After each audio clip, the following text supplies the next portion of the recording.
In the year 2023, during a routine renovation of a diocesan storage room beneath an abandoned rectory in Kenosha, Wisconsin, two workers broke through a section of warped floorboards to reveal a forgotten cavity, and inside that space was an iron box rusted along the hinges, sealed with two bands of tarnished brass and buried beneath crumbling ledgers and faded sacramental records. It had clearly not been touched in over a century, and when they forced it open, the stale air that escaped was not of mildew or paper rot, but something heavier, a scent that carried memory and silence and dread. It contained no treasure, no relic, no ecclesiastical decree, just a collection of letters, hand-bound in twine myrtle, at the edges stained with moisture in places, and marked with an unfamiliar seal that bore the name St Marys Convent, Lake Michigan, established 1854. The diocese archivist, who was called to examine the find first, believed it to be a misfiled collection of orphanage correspondence until he began to read, and as the words unraveled across the pages in increasingly frantic penmanship, the truth began to scream from the margins. These were not simple letters. They were testimonies. They were warnings. They were the final words of women who had vanished without a trace from sacred ground 20. 3 nuns all disappeared over the course of 8 years, their existence erased from official records, their names removed from rosters, their photographs cut from group portraits, their belongings redistributed or burned, their fate sealed by silence and denial, and until now no one had ever read what they wrote before they vanished. The Church had long claimed that St. Mary's Convent was simply decommissioned due to financial strain, that the nuns were reassigned to other missions, or returned to their homelands, or succumbed to illness in the service of God. Yet none of their death certificates could be located, no transfer orders, no grave markers, and the letters said otherwise. The letters told of something hidden beneath, the daily rhythm of prayer and charity, something hollow at the heart of that stone convent, something watching, something taking, and it began as most horrors do, with devotion and purpose, and a place far from oversight or interference, near the western edge of Lake Michigan, where the trees grow thick and tall, and the fog rolls in without warning, where the soil is soft and damp, and swallows sound and light.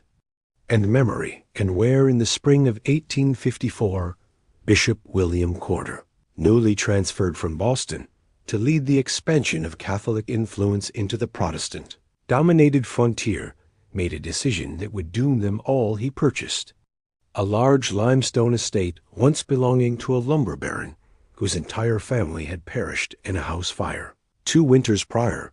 The property was grand, imposing 3 wings, 2 stories, a bell tower, a private chapel, and acres of woodland surrounding it on all sides. A fortress in the wilderness, its Gothic architecture stood in stark contrast to the humble wooden churches of the region, and it was to be the first major Catholic institution in the Wisconsin Territory, not just a place of worship, but a formation of discipline, of control. The convent would serve as orphanage, infirmary, and novitiate, a trinity of compassion to soften the suspicious hearts of the German and Scandinavian Protestants who had settled nearby. But what they did not say, what the bishop did not say, what no one dared to admit, was that the Church needed a foothold, a sanctuary from which to operate without oversight, for there were things the East could no longer accommodate: whispers, investigations, questions. And so the frontier was chosen as both mission and shield, and St. Mary's was born, consecrated under a gray sky, with half-frozen soil beneath the priest's feet, and a crowd of wary onlookers watching from the tree line. They were not welcomed only tolerated. The local Lutherans and Methodists muttered slurs beneath their breath. Papists, idolaters, corrupters of children. The nuns who arrived were young, mostly Irish, 20 in total, led by 3 older women, Mother Catherine, Sister Elizabeth, and Sister Margaret, each selected for their obedience, their discretion, their utility. Mother Catherine, tall, severe eyes, pale blue hands like carved wood, had served in Boston, where her reputation for discipline had been both praised and feared. She rarely smiled and never repeated herself. Her presence was enough to quiet a room sister. Elizabeth, round and warm, with a smile that never touched her eyes, was placed in charge of the orphans. Her gentle voice hid a precision honed by years of managing chaos in other parishes. Sister Margaret, thin, sharp, watchful, was a healer. Her knowledge of herbs, poultices, and tinctures was unparalleled, and her remedies had saved many, yet her patients often described a strange stillness in her gaze, as if she was always measuring something beyond flesh. The other nuns, barely out of girlhood, carried hope and fear in equal measure. Their letters home, preserved now in brittle ink, spoke of homesickness, sacrifice, duty, and the biting cold that never quite left their bones. The convent life with strict prayers began at 3 in the morning and continued through the day, the chapel's Latin chants rising like fog above the fields they tended. The sick fed, the orphans baked, their own bread grew, their own vegetables. The outside world saw only piety and discipline, but within the walls something had begun to shift, and it began so slowly that even the sharpest among them did not notice. The warmth drained first, laughter ceased, meals became silent, eyes averted, voices hushed. Minor mistakes were punished with fasts, with isolation, with public confession. One morning Sister Agnes did not appear at Matins. Mother Catherine announced she had been called to Minnesota for mission work.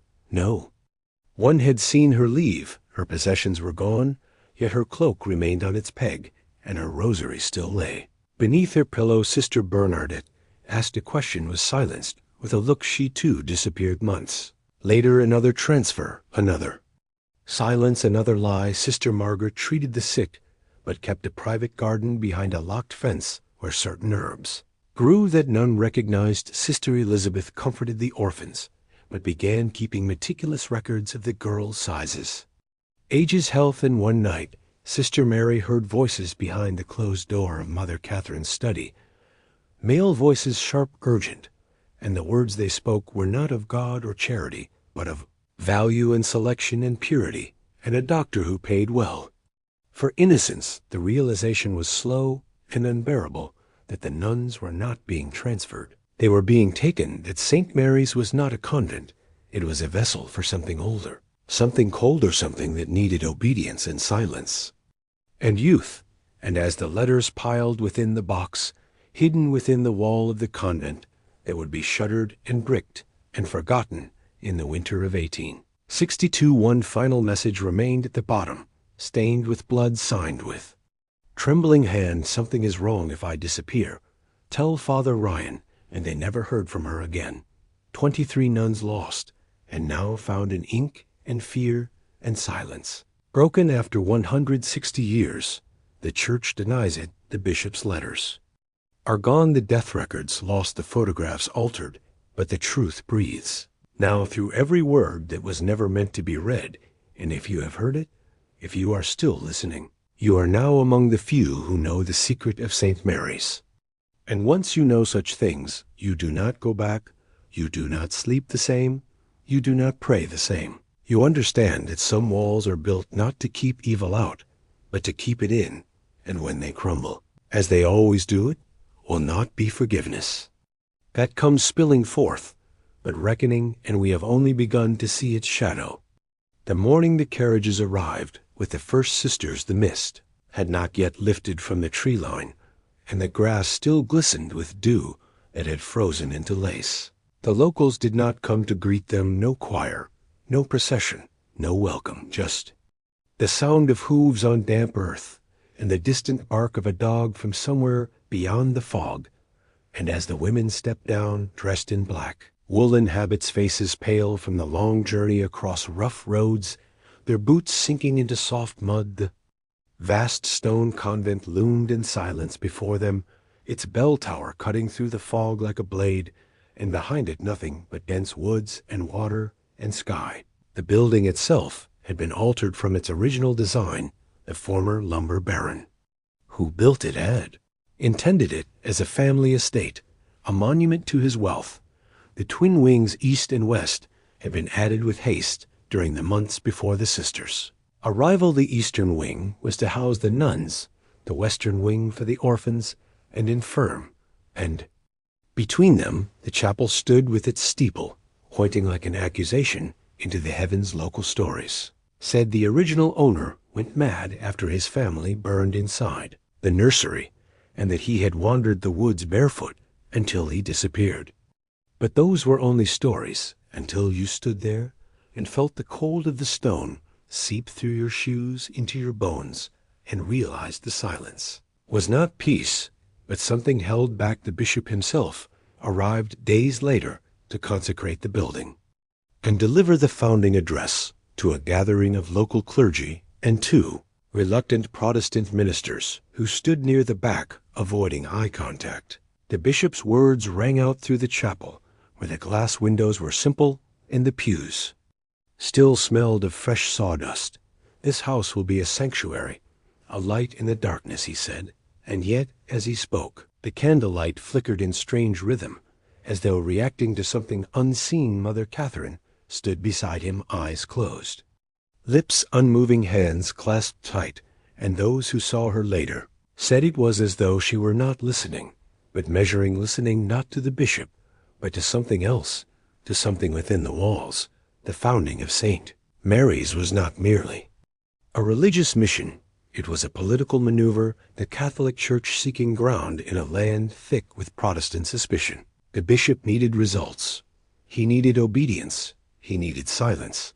And that is what Mother Catherine had promised him would. She had been trained to deliver. Her record from Boston had been deliberately vague, her achievements praised in hollow terms, her disciplinary methods mentioned only in passing.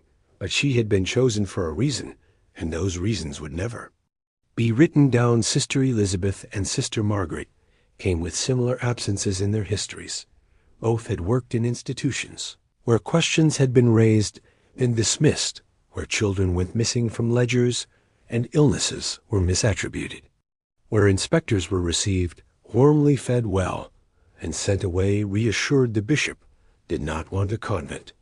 He wanted containment, and in Mother Catherine he had found someone who would never speak what she saw, who would never ask what she was ordered to carry out. And so the rhythm of life at St. Mary's began. The chapel bell rang before dawn. The prayers rose in unison.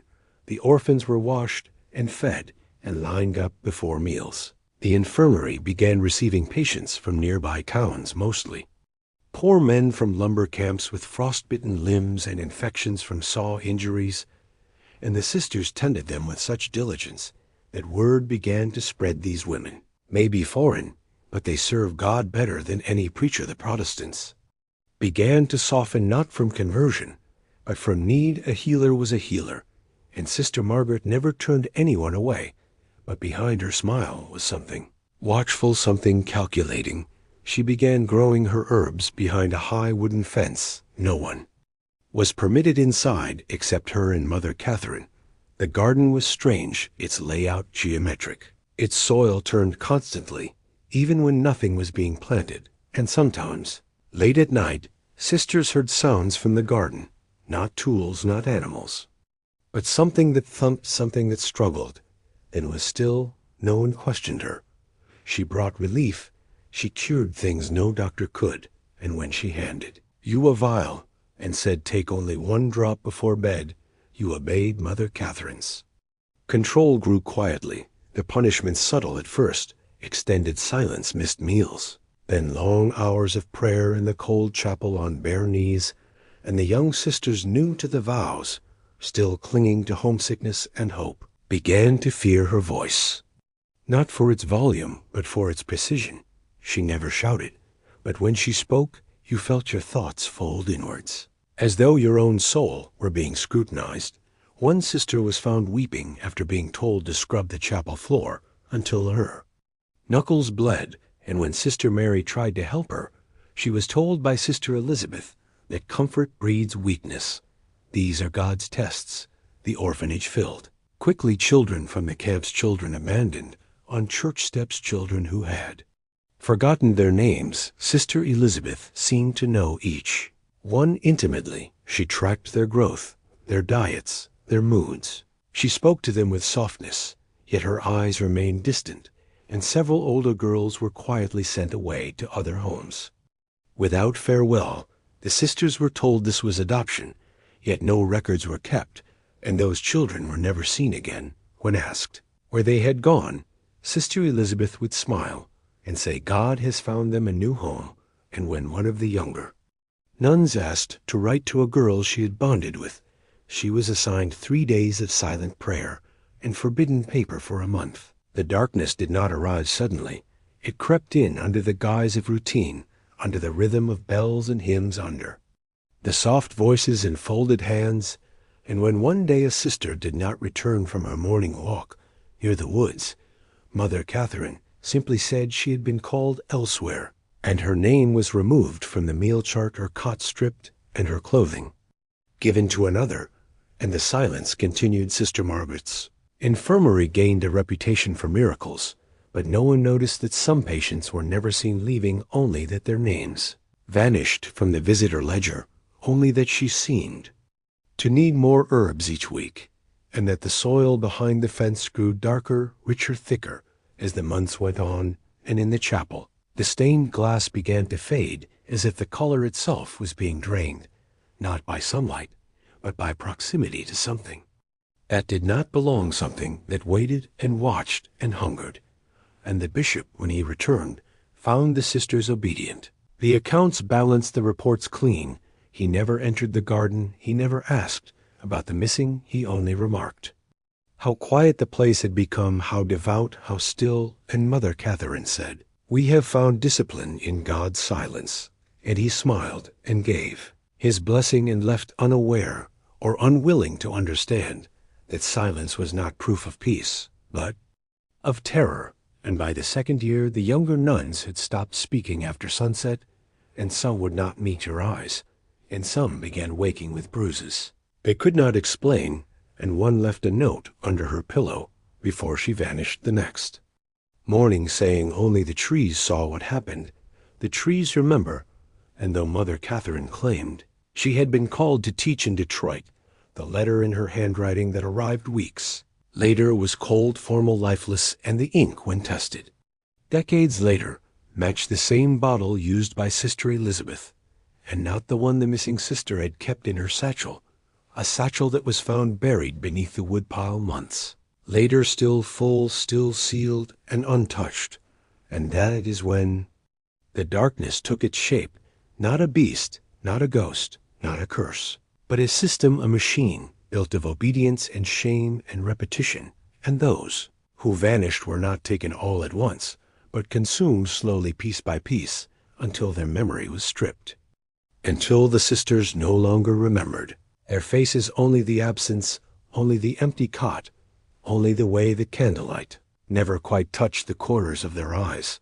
And the darkness was not outside it, was in the very foundation, in the mortar between the stones, in the locked drawers of Mother Catherine's desk, in the way Sister Elizabeth's lullabies grew colder, in the way Sister Margaret's herbs changed color in the firelight, in the way even the orphans stopped speaking when strangers arrived, and the bell rang at unusual hours, and no one ever asked why the floorboards near the west wing were replaced so often, or why the laundry was sometimes burned instead of washed, or why the bishop never stayed overnight, only came in daylight, and left before vespers, always before dark.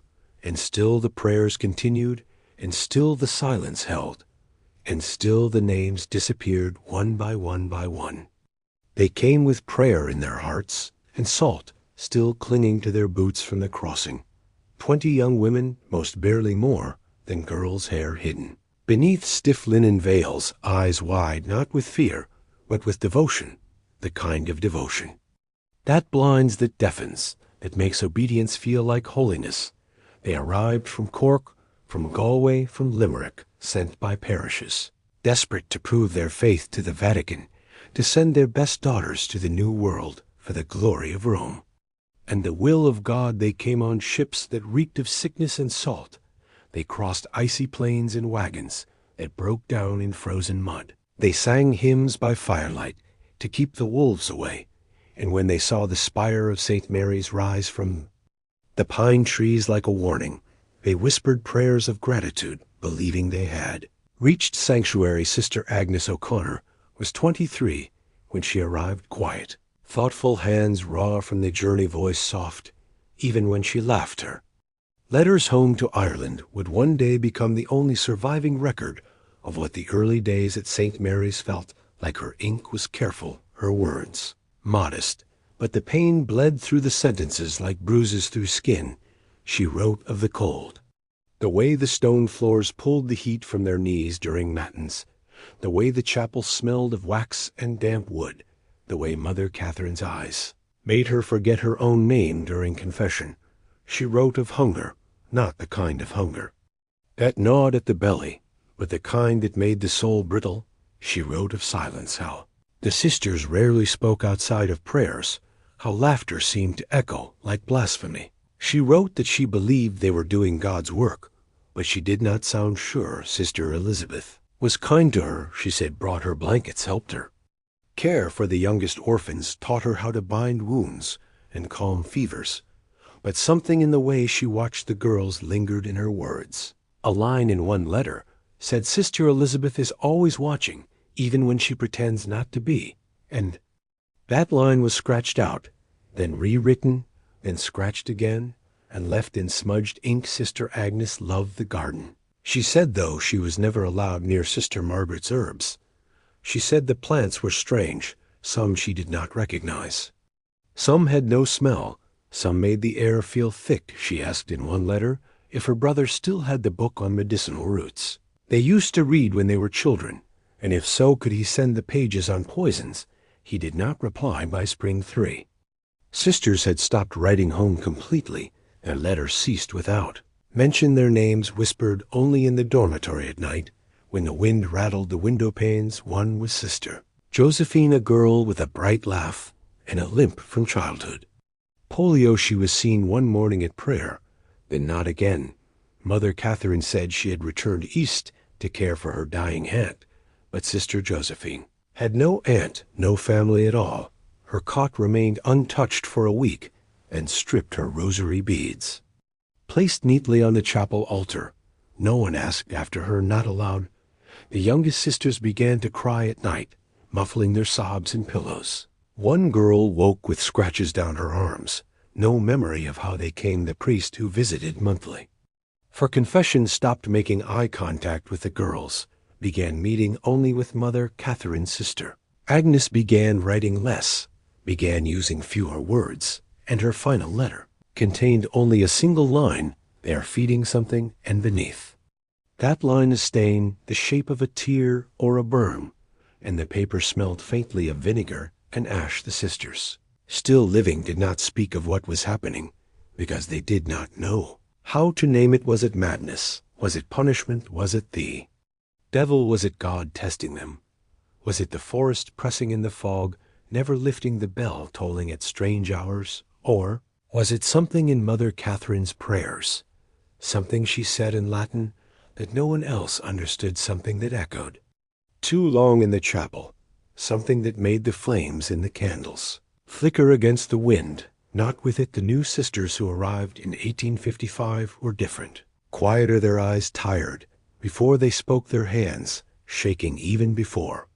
The cold set in. One confessed she had not chosen this life, but been given to it by her uncle after a scandal she did not explain.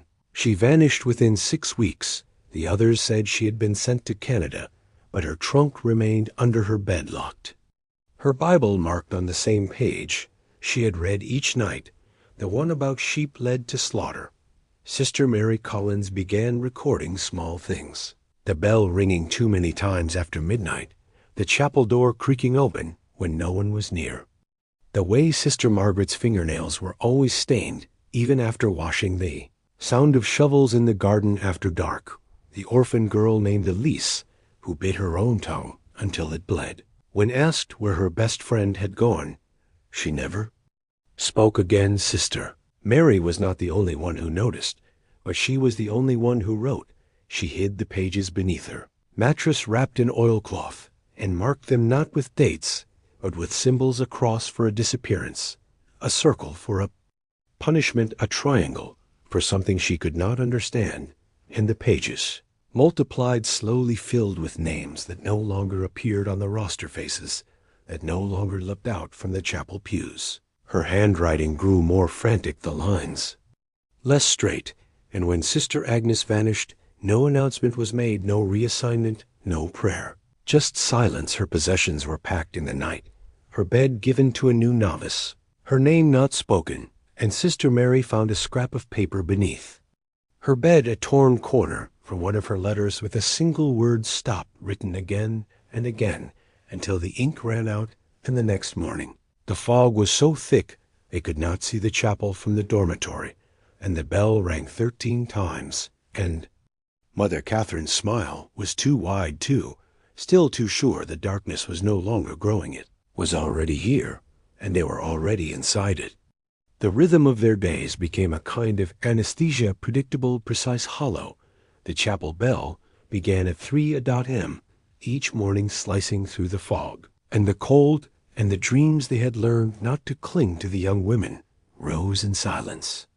Wrapped in wool cloaks, stiff with damp, lining up in the narrow hallway as the wind whispered against the window panes, their bare feet cold on stone, their breaths visible even indoors. The chapel was always colder than the rest of the convent. No matter the fire, no matter the season, and some began to whisper that the cold came not from without, but from beneath, from the foundations, from something older than the stone itself. Matins was long drawn in ancient Latin, chanted with closed eyes and blank faces, the candles flickering, casting shadows across the crucifix that seemed to shift subtly in posture from one day to the next between matins and lauds. They returned to their duties. The orphanage needed tending, the infirmary filled with local men, their bodies bent from labor, from illness, from drink. Some came for healing, others simply to lie in a bed where someone might touch their forehead and call them. Child Sister Elizabeth ran the orphanage with what outsiders would call warmth, but the sisters knew better. Her voice was sweet, but her eyes did not blink often, and her hands never lingered. She had a way of cataloging each child, not as a soul, but as a resource. Their sizes, their talents, their weaknesses, their appeal, and those who drew too much attention from visiting benefactors were the ones who disappeared first. She always had an explanation, always too reasonable to doubt. They were adopted, they were sent to a distant parish, they were reunited with family. But when one girl returned in rags 4 months later, thin, trembling, muttering a name that none of them recognized, she was taken immediately to Sister Margaret, and the sisters were told she had been found ill in the woods, and that the fever had taken her before nightfall. But Sister Mary saw her buried at dawn, without rites, without name, just a shallow grave behind the herb wall, and no one spoke of her again. Sister Margaret's infirmary earned quiet praise among the lumbermen, and the sick. Her remedies were effective, even miraculous. Her tinctures soothed coughs, her poultices reduced fevers. She never asked for payment, only silence. She kept her tools sharp and clean. She measured doses by drop and grain and whisper, and yet some treatments were not written in the log. Some patients came in and never came out, and when questioned, Mother Catherine would say they had succumbed to their illness, that death was not failure, but passage, and God's will was not ours to know. The herbs she grew behind the tall fence could not all be named even by traveling doctors, and the way they curled their leaves, as if hiding something, as if listening, did not feel natural. The roots were thick and white, like bone, the flowers too bright, too still. One novice who wandered into the herb garden uninvited was found unconscious at the gate, her skin pale, her mouth dark with soil. She was sent away. The next morning, no farewell, no explanation, only the rumor that her voice never returned, that she never spoke again, not even to God. Meals were taken in silence, wooden bowls filled with thin soup and bread hard as stone. Their hands folded, their eyes downcast, the clatter of spoon on bowl, the only sound. And once, when a young sister laughed quietly at a joke told earlier, she was taken from the room and not seen for 2 days. When she returned, her fingers were bandaged, her mouth swollen. She did not eat for a week. The recreation hour was not recreation at all, it was pacing the courtyard, it was sewing in silence. It was digging new vegetable beds under Sister Margaret's direction, her voice a flat whisper as she told them where to dig, how deep to dig, and never to ask why the ground was already soft before the shovel touched it. The chapel prayers became longer, the confessions more invasive. Mother Catherine began demanding sins of thought, of dream, of desire, and the younger nuns confessed things they had never felt, simply to be spared the penances. Days of fasting, nights of kneeling on salt or peas. One sister was made to stand barefoot in the snow while reciting the Psalms until her lips turned blue, and the bishop, who visited once every few months, always found the place orderly, humble, holy. He praised their devotion, their obedience, their charity, and when asked about the missing sisters, he simply nodded and said, "The Lord calls his brides where they are needed, and God does not require our permission." Sister Mary began to write again secretly, now not in her journal, but in scraps, tucked into the hems of her robe, the sleeves of her habit, behind loose stones in the refectory wall. She wrote not only names, but times, footsteps, prayers, phrases, whispered by Sister Margaret. When she thought no one heard, prayers, not in Latin, not in English, prayers that curled in the air like smoke and left a bitter taste on the tongue, she documented the faces of the children who vanished, the bruises they carried before they were taken, the men who arrived late at night in wagons with covered backs and walked through the West Wing with soft shoes and gloved hands, and left before dawn carrying nothing visible, but the dogs barked for hours after they were gone. She wrote of the bloodstains that did not come from the sick, of the ashes that smelled like hair, of the laughter she heard once from Mother Catherine, not cruel, not triumphant, but empty, hollow, like a sound remembered, not felt, and of the orphans she heard singing in the middle of the night, not songs of faith, but old melodies and languages. She did not know voices high and dissonant and full of grief. Sister Mary once followed that sound to the basement of the East Wing, a place rarely entered, and found only a locked iron door behind which the song abruptly stopped when she touched the handle. And from the other side, something whispered her name, not shouted, not threatened, whispered soft as breath. And she did not sleep that night, or any night for 3 days. She began to fear sleep itself, fearing what dreams might carry, what voices might follow her into waking. She tried to tell Sister Clare, who only stared back, with eyes that had not blinked in minutes, and said nothing. And when she told Sister Elizabeth that she feared for the orphans, Sister Elizabeth simply smiled and said, "Fear is the beginning of wisdom," and turned away. The convent gained a reputation for holiness in those months. Stories spread of cures, of visions, of lights seen in the chapel at night, and the local Protestants softened, even offered donations, even sent their daughters to serve as novices, and they came bright-eyed with lace, gloves, and hymn books, and within weeks their eyes dulled, their hair cut, their voices stilled, and one by one they too began to vanish. Only now no one even asked why their names were crossed off the ledgers, their things given to new arrivals. Their beds never cold, the routine never broken.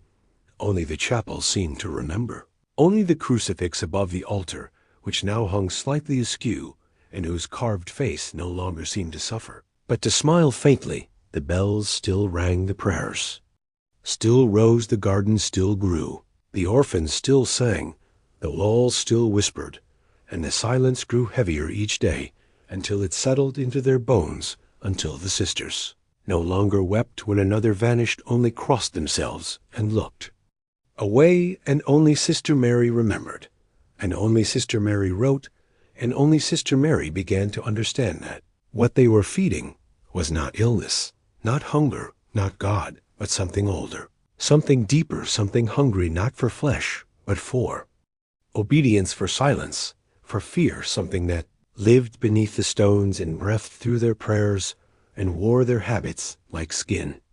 It was on a Thursday morning during Lauds, when Sister Agnes was first noticed Missing the chant had begun in its usual rhythm, the scent of cold wax and cedarwood heavy in the air, as the sisters stood in their designated rows, heads bowed, voices low, eyes fixed on the carved wooden crucifix that had started to appear less merciful with each passing week.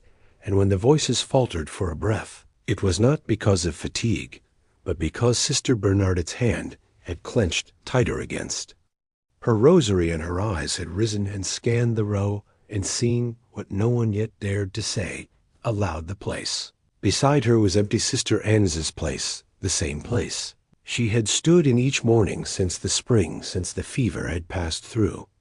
The orphanage, since the cries of the sick had begun to sound more like prayers offered to something they did not name, and now that space was simply air and stone and silence. And when the prayer ended, Mother Catherine turned slowly, and her voice was clear and calm and final. "Sister Agnes has been called to assist at our mission in Minnesota," she said, her tone allowing no doubt. "Her absence is sudden, as God's work often is. Let us offer a prayer for her continued devotion." The sisters bowed their heads, but not all closed their eyes. Sister Bernadette did not move at all. Her knuckles white, her mouth a thin line.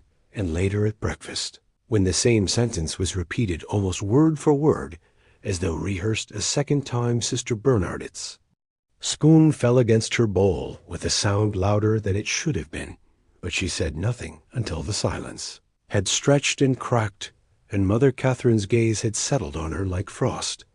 "Are you suggesting, Sister Bernadette, that a bride of Christ requires permission from her fellows before answering God's call?" The question hung like a blade. "No, Mother, forgive me," she whispered, and the air did not warm again that day. Sister Agnes's trunk was gone by nightfall, her bed stripped, her boots removed, her letters burned without ceremony, though Sister Mary had seen one folded beneath her pillow only 2 nights earlier, the one where Sister Agnes had written of the sound behind the chapel walls, a soft scraping like nails on stone, and how it came always after midnight, and how she had begun sleeping with a small iron crucifix tucked under her pillow, and how the dreams had changed, how the voice in her sleep no longer whispered scripture, but instead said her name over and over until she woke soaked in sweat, unable to speak, and how she had begun to fear that God had stopped listening, or worse, that he had never been there at all. And Sister Mary had read those lines by candlelight and felt something hollow open beneath her chest, and now that letter was gone, and so was Sister Agnes. And the next day the bell rang 13 times again, not 12, not 14, always 13. And the next Sunday a wealthy benefactor visited the convent in a black coat with gold buttons and shoes too clean for the mud, and he asked after the new girls and sister. Elizabeth showed him the orphanage, and the infirmary, and the chapel, and the west wing where the visitors sometimes stayed, and Sister Mary watched his hands as they passed along the backs of the pews, slow, deliberate, calculating, and she felt the bile rise in her throat, and knew, without knowing how, that he had seen Sister Agnes, that he had touched her, that he had taken something from her, even if only the light from her eyes. And when Sister Bernadette disappeared the following month, the lie was spoken again with the same words the bishop has requested Sister Bernadette's assistance with a delicate matter in Chicago. She left before dawn to catch the early train. She did not say goodbye, because she was in haste, and it was holy work. She had been chosen, and no one doubted not, because they believed, but because they feared. And Sister Mary watched Sister Elizabeth deliver the news with her soft voice and maternal smile, but her eyes were flat like glass, like water, with nothing beneath them. And that night Sister Mary found a smear of blood on the stone steps outside the refectory, and a single black thread caught on a nail beside the cellar door, and she took it and wrapped it around her finger, and felt the pulse in her skin, and wondered whose it had been, and why it had not screamed, and why no one ever screamed anymore. The letters sent to the diocesan offices in Minnesota and Chicago were returned unopened, stamped with forwarding errors or responses, so vague they read like riddles. Sister Bernadette is in excellent health and continues her mission with vigor. God bless her work. Sister Bernadette appreciates your thoughts, but cannot respond at this time, and Sister Bernadette has taken a vow of silence in accordance with her new duties, and each of these replies was written in the same careful hand, the same exact pen pressure, the same ink that bled slightly into the parchment, and Sister Mary compared them against letters she had seen from Sister Elizabeth and found them to match, and when she asked Sister Clare whether the handwriting seemed familiar, Sister Clare only blinked once and said she no longer saw clearly. She said her eyes had grown dim with holiness, but her voice cracked on the last word, and she wept later that night into her habit where no one could hear. The pattern was not a pattern. It was a ritual, and the silence that followed each disappearance grew thicker, heavier. More practiced, the young and beautiful were taken first, those with kind voices, soft laughter, eyes that still reflected light and joy. They vanished like candles in wind, snuffed without warning, and Sister Mary began to keep the names written in the inside lining of her prayer book, with tiny notches beside each one, and the notches grew with each month. And her prayers grew less frequent, and her faith less solid, and her hands more still, and her thoughts more dangerous.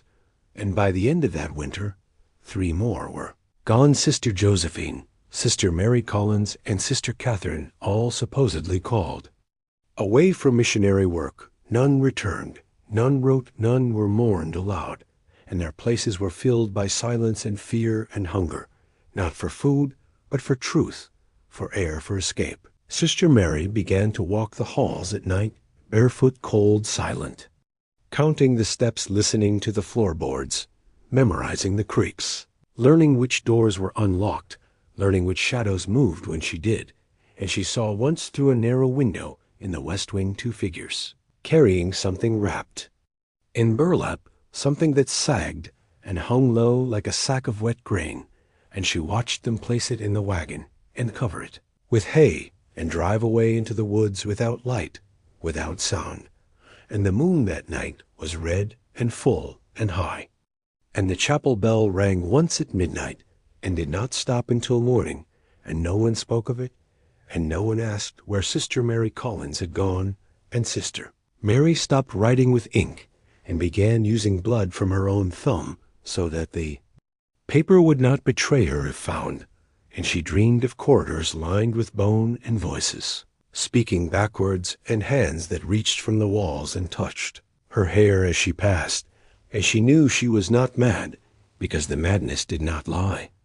It never did. It only revealed what others refused to see, and what she saw was that the disappearances were not administrative errors, not illnesses, not transfers. They were sacrifices, they were commerce, they were silence turned into currency. And the convent was the market, and Mother Catherine the priestess, and the God they served no longer resembled the Christ she once believed loved the poor and forgave the lost. And when she awoke each day with her heart racing, she did not ask why, she did not pray. She only counted the remaining sisters, and waited for her name to be next, and wondered if when it came she would go silent or screaming, and whether anyone would hear her if she did.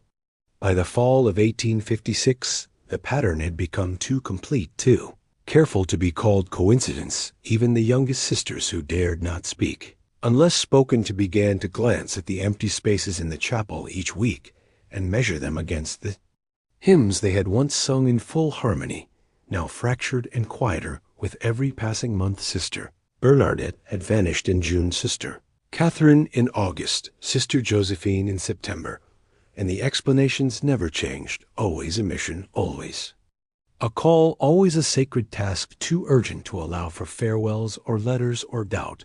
And yet the rooms they left behind still smelled of candle wax and soap and linen. Their possessions often remained untouched: a comb beneath a pillow, a note half written on a desk, a rosary wrapped 3 times around a doorknob, as though someone had tried to hold on until the very last moment and failed only just. And Sister Mary had stopped counting the names and started listening instead, not to the words spoken, at morning prayer or whispered in the dormitory, after lights out, but to the gaps, the silence, the long pauses where no voice dared to go, and the dreams she now had nightly, the ones that did not end upon waking, the ones that followed her into the kitchen, the laundry, the chapel, the ones with a crucifix above. The altar bled not wine, but ink black and thick that spread like veins across the stone. The disappearances had begun to target not only the kind and soft and beautiful, but the observant. The ones who asked quiet questions, who wrote long letters home, who kept diaries. Sister Teresa Donovan had grown more vocal in recent weeks, her voice strong from years of fieldwork. Before she took her vows, her body solid, her gaze direct. She had noticed as Sister Mary had noticed. She had counted and remembered.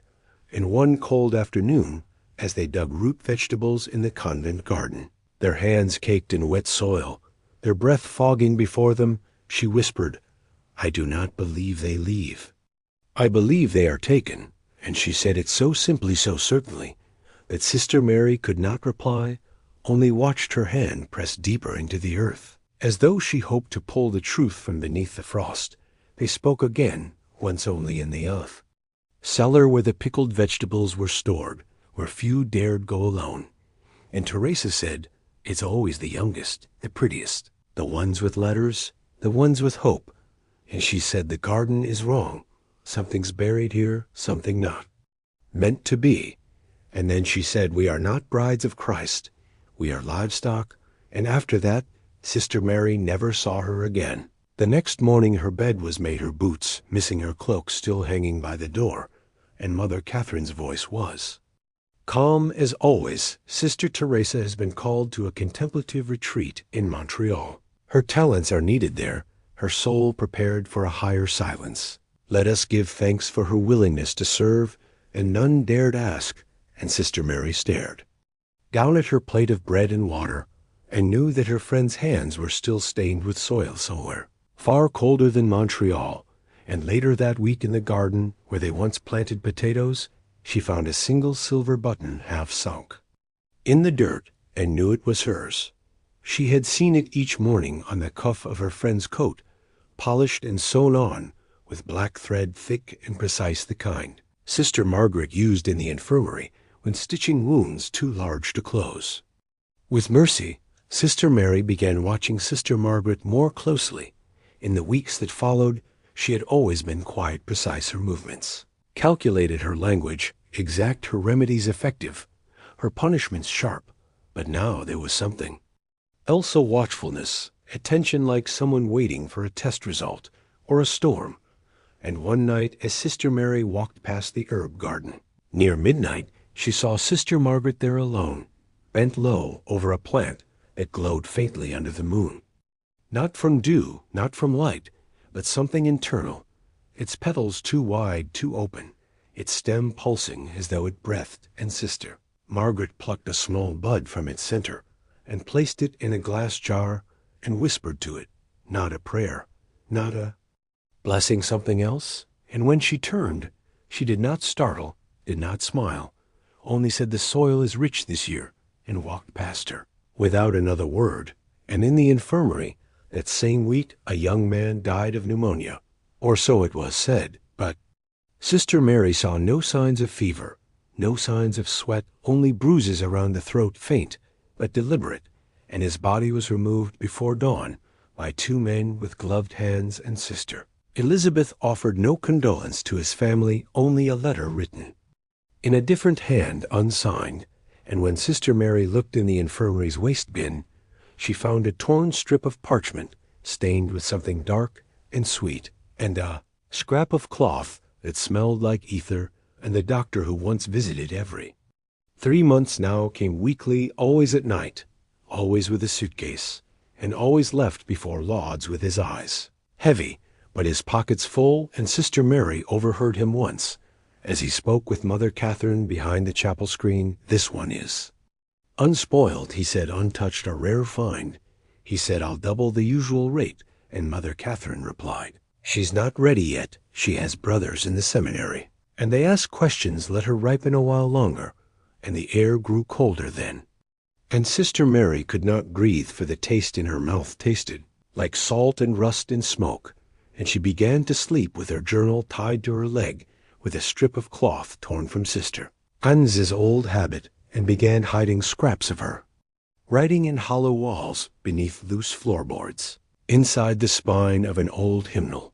And every morning she counted again the faces, the voices, the hands at prayer, and watched as the rows thinned until only 11 of the original 20 sisters remained, and only 4 of them still smiled, and only 1 of them still wept, and the penances grew harsher salt in open wounds, fasting without water 3 days in a dark room with only scripture and silence. And when Sister Clare was discovered with a single chocolate wrapped in paper from home, she was made to kneel in the snow until her lips cracked and her skin blistered. And when she fainted, it was Sister Margaret who revived her, not with water, but with smelling salts and a voice like ice. And when Sister Clare recovered, she no longer spoke above a whisper, and her eyes never met another's again.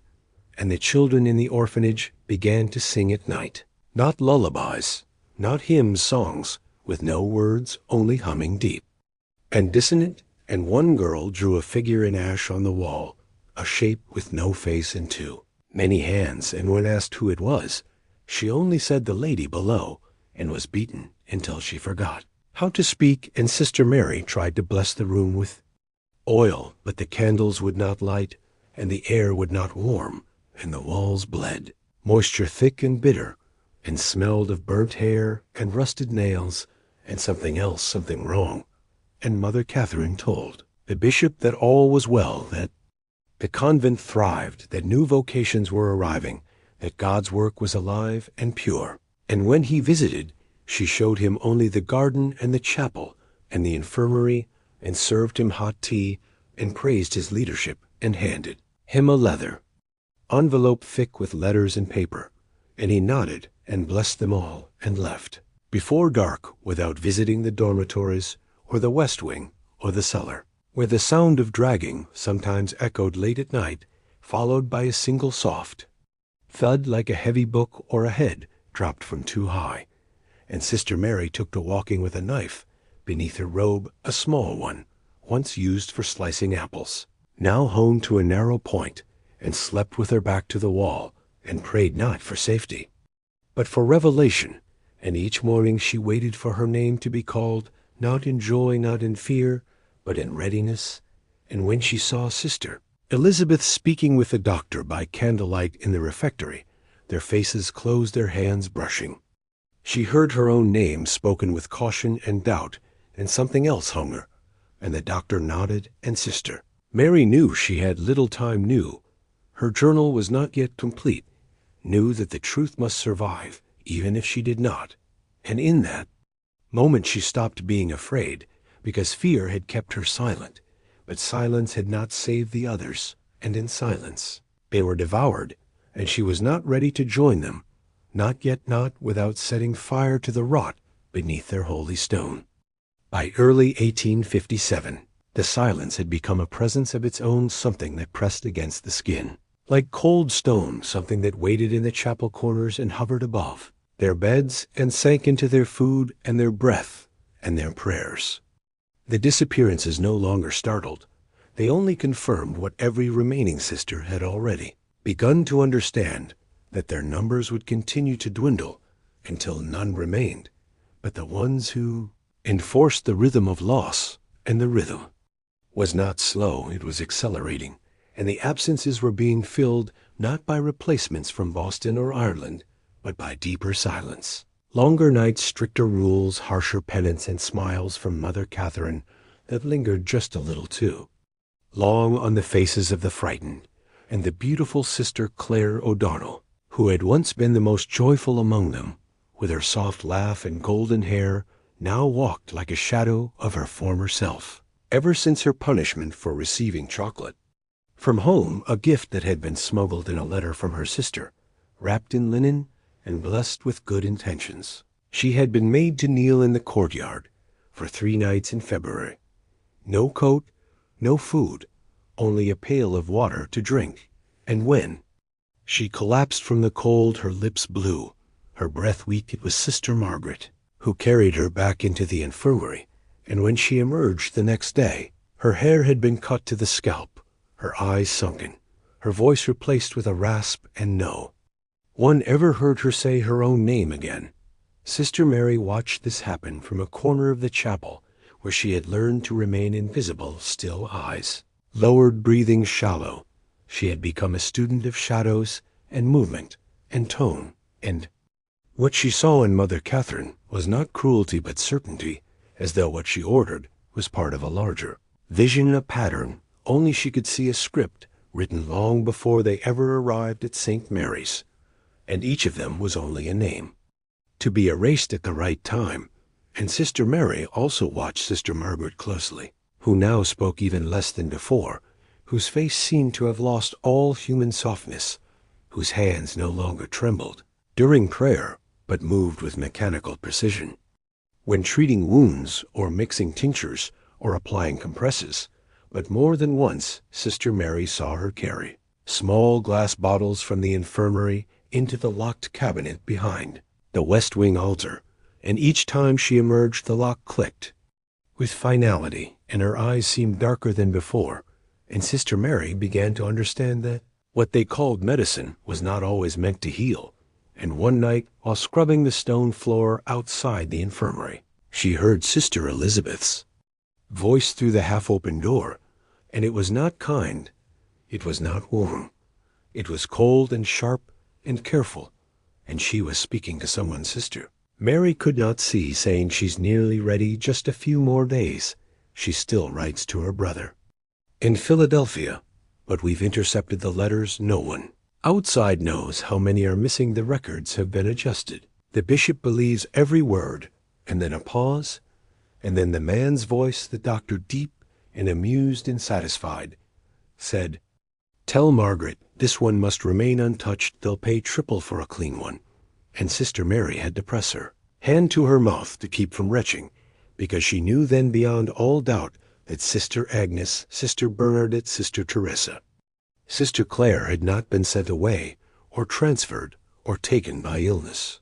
They had been sold, and the buyers were not strangers to the church or the diocese or the city, and the buyers were men with power and money and access and tastes they could not speak of publicly, and the convent had become a place of harvesting, not of healing, a place of commerce, not of God. And Mother Catherine was not a woman of faith. She was a broker, a handler, a madam cloaked in robes and liturgy, and the chapel itself had become a veil, not a sanctuary.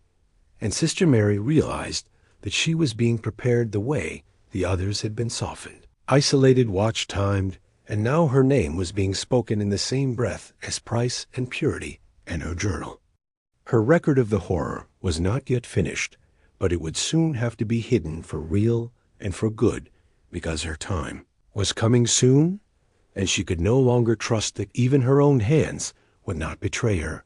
And the next night she followed Sister Margaret silently through the corridors, counting the creaks and keeping to the darker edges, and watched her enter the locked room near the west wing. And this time she left the door ajar, and inside Sister Mary saw the thing she would never be able to unsee: a small table with restraints, leather straps, stained with something dark, a row of vials, labeled only with Roman numerals, a long white cloth that looked too clean, and beneath it a stain that looked too fresh.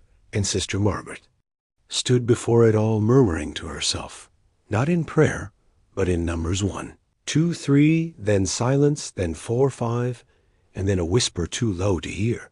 And when she turned around, Sister Mary fled, but not before seeing what was in the corner of the room: a pile of habits, folded neatly, tied with twine, each bearing a small wooden tag carved with initials, AOK BWJBTD, and the last one still wet with blood and bearing the letters RM Sister Rebecca Murphy, who had vanished 3 days before and been declared relocated to a frontier mission in the Dakotas, and whose brother had traveled from New York to visit and been told she had taken a vow of silence and was unable to see anyone. And that night Sister Mary returned to her room and wept not from fear but from rage, and whispered to the empty space beside her bed where Sister Clare had once slept, "I will not be sold." And that week she began writing again, not in her journal, but in fragments on scraps of paper hidden in the chapel, rafters and between the bindings of old hymnals, and behind loose bricks in the garden wall. And she wrote everything: the doctor, the lies, the blood, the names, the fake letters, the forged handwriting, the punishments, the chants, the vials, the table, the restraints, the sound she had once heard behind the altar, the one that now came every second night, without fail, like a why, dragging chain or a body. And she wrote that the bishop's silence was bought with envelopes and gifts, that the donors who visited brought more than bread and linens, and that Sister Elizabeth once said in the kitchen that the prayers we teach, the orphans are to keep them quiet, and when asked quiet for what, she had laughed and said quiet for God, and then bit into a red apple and left the room in one night. Sister Mary was summoned to Mother Catherine's office, and her breath caught, and she walked slowly, because she thought this was it, that she had been found out, that her name had finally been carved onto a wooden tag. But when she entered, Mother Catherine only gestured to a small wooden box on her desk and said, "This arrived for you from your brother," and inside was a single letter and a medal and a ribbon from her childhood. And the letter was folded once and written in her brother's unmistakable hand, and it said, "Come home, you are not safe, they have written to me, pretending to be you, but I knew, and I have told Father Ryan and the Bishop of Philadelphia, and they have sent investigators. I beg you hide this letter and flee, if you can." And she looked up, and Mother Catherine was watching, her eyes steadier.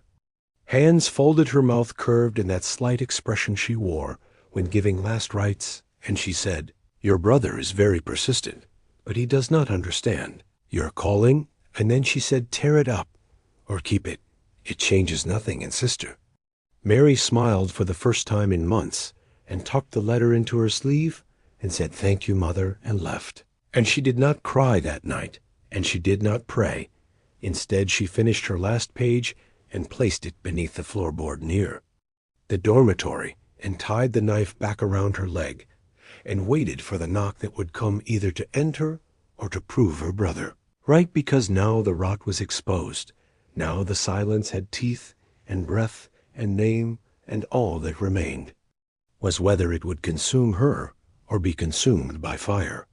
On the 23rd night of Lent, as the wind howled through the pine grove and the candles in the chapel sputtered despite being sheltered from all drafts, Sister Mary lay awake in her cot, eyes wide, staring at the rough beams above her, as this quiet breathing of the remaining nuns shifted now and then with the sound of distant, creaking floorboards and faint echoes from the infirmary corridor.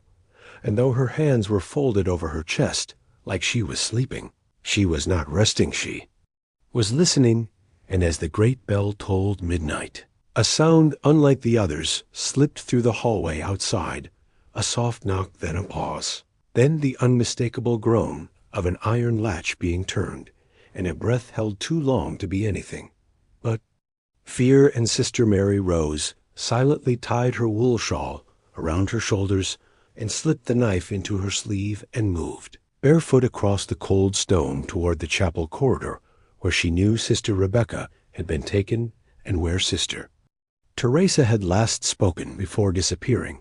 And tonight she knew it be Sister Clare who was chosen, Sister Clare, whose eyes had been dimmed by cold and fasting and silence, but whose innocence had not yet been completely extinguished. And as Sister Mary crept along the stone wall, her body pressed flat against the mortar, she saw them, two figures, one small, one tall, moving like ghosts, cloaked and slow past the stained glass window. Mother Catherine and Sister Margaret, each holding a lantern, hooded, low, walking with purpose, but no sound, and between them, stumbling, wrapped in a thin sheet, was Sister Clare. Her wrists bound her mouth, gagged her eyes wide and glassy like a frightened animal, her feet bare against the frost. And then sight made Sister Mary stop breathing, made her heart slam against her ribs with a kind of fury she hadn't felt since the first time. She saw Sister Agnes's name scratched from the chapel roll, and the procession turned left down the corridor.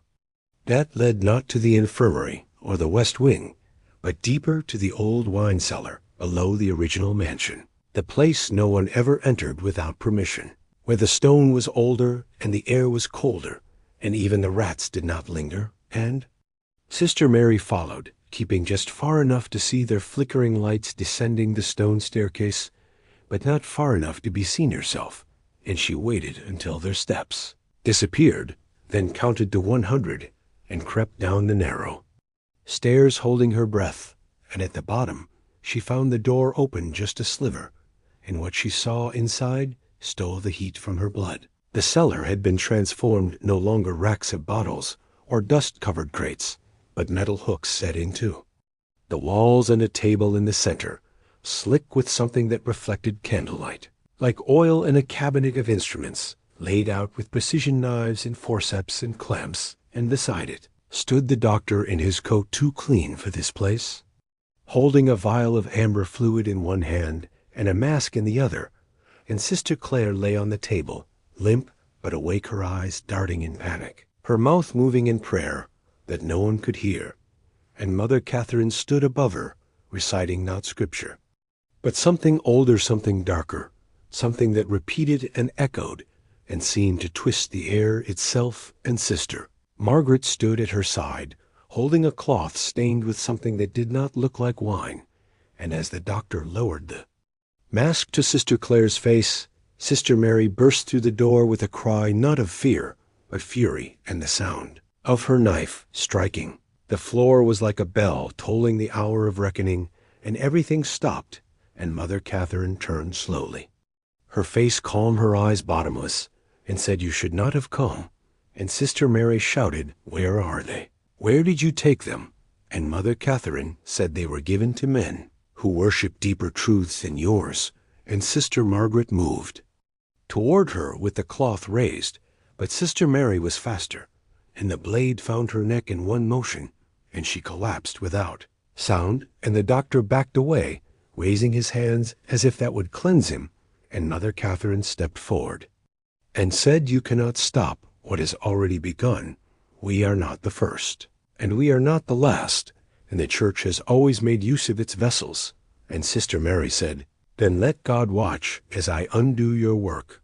And with that she pulled Sister Clare from the table, her arms shaking and blood soaking her sleeves, and together they stumbled from the cellar into the corridor, and the candles went out as they passed, each one snuffed like breath, and they made it to the chapel door, and inside lit the altar cloth with a single match, and watched as the fire took hold of the hymnals and the pews and the paintings and the Mazim tapestries, and as the bell tower cracked with heat and the roof began to groan and fall, Sister Mary dragged Sister Clare into the freezing night and through the woods to the road where a cart was passing, and flagged it down with blood soaked hands, and collapsed beside the wheel, whispering the names of the dead, until she blacked out. And when she awoke 3 days later, in a parish house outside Milwaukee, her journal was missing, her knife was gone, and the priest at her bedside said the convent burned to the ground.